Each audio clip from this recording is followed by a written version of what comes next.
I'm saying there's in the meat. If you'd rather not know what might have gone into that drive-through burger you had for lunch, then I suggest you stay clear of Fast Food Nation, the film based on the best-selling nonfiction book by Eric Schlosser. Eric's book, like the film, aimed to expose the franchise restaurant industry, and it made us consider what we eat, where it comes from, and the labor that goes into it. ¿Queremos en las vacas? ¿Tú crees? No. No tiene que estar uno entrenado para hacer eso. Tal vez.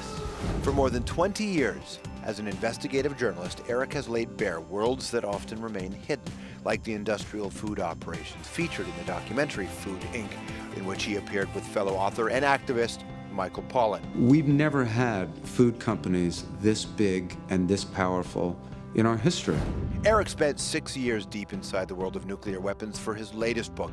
It's a hair-raising, minute-by-minute account of the heroic efforts to prevent the explosion of a ballistic missile in Damascus, Arkansas. The book is called Command and Control. Please welcome to the show, Eric Schlosser!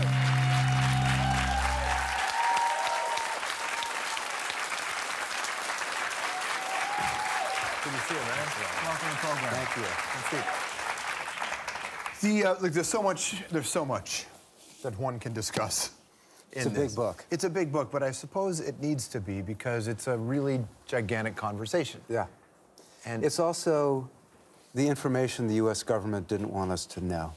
We are in the era of exposing secrets, aren't we? Almost everything in the book is material that was denied, just outright denied during the Cold War. Right. And sadly, it's true. You open the whole thing with this idea of this book is an effort to control basically what we do with our nuclear weapons. Yeah. At what point did, because you know, it's funny, we're from the Cold War, and then nuclear proliferation treaties, all that were kicking around as it relates to us. And when I say Canadians, I mean North Americans, the Western world. Cold War ended, oh, everything's fine. Yeah. And all they ever talked about was what's happening to the Soviet weapons, but we have a lot too in the Western world that people don't know what the hell is going on with, do they?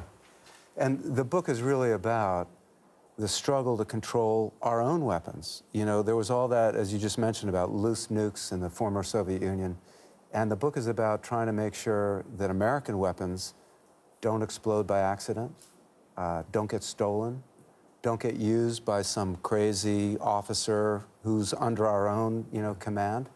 And as I said earlier, again and again, they lied about that. They said there was no way there could be an accidental detonation.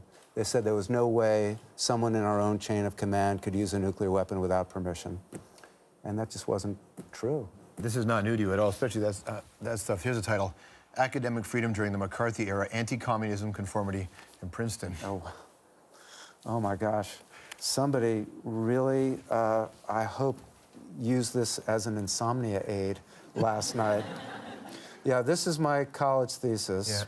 And this is basically about the effort to wipe out nonconformity and people who are critical of the government during the McCarthy era.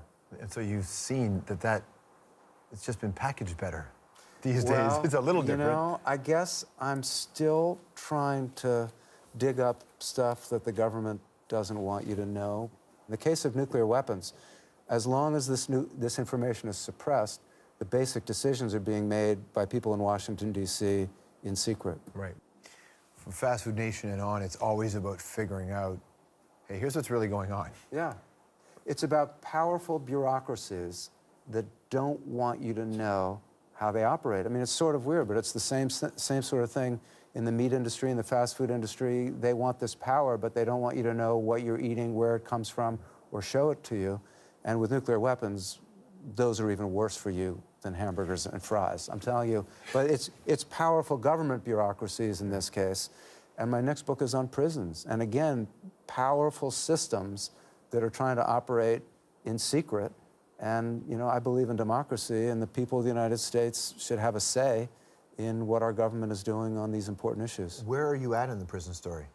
It's a major story because these places are out of sight and out of mind, like the missile silos, like the meatpacking plants.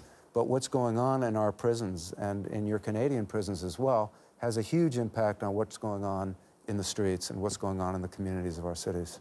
There's an old quote, and it goes pretty much like this: every country gets the criminals it deserves, but also show me your prisons and I'll tell you everything you need to know about your country. So I'm choosing to look at how we're treating the people at the very bottom as opposed to looking at the billionaires or the lifestyles, the rich and famous, et cetera. Do you believe that the people have the power?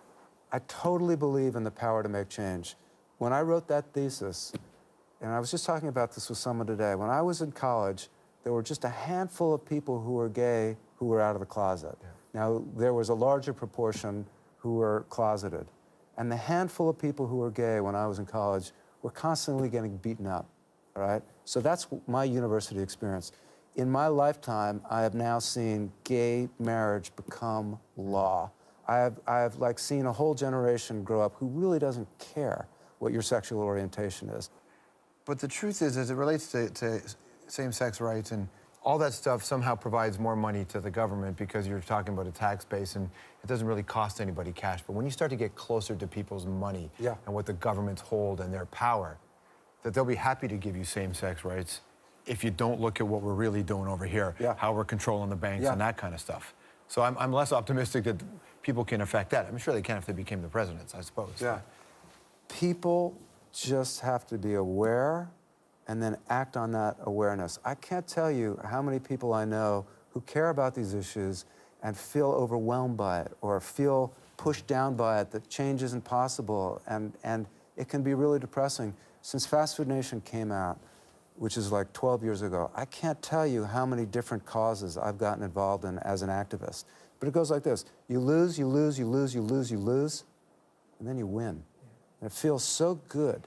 And just the act of trying to make change, just the act of trying to do something feels so much better than just sitting there feeling oppressed by the awareness that things are really corrupt and screwed up. So I really urge people, and especially when I speak at universities and stuff like that, it's sort of like, it doesn't have to be this way, and it feels really good trying to make it better as opposed to just feeling the weight of how bad it is.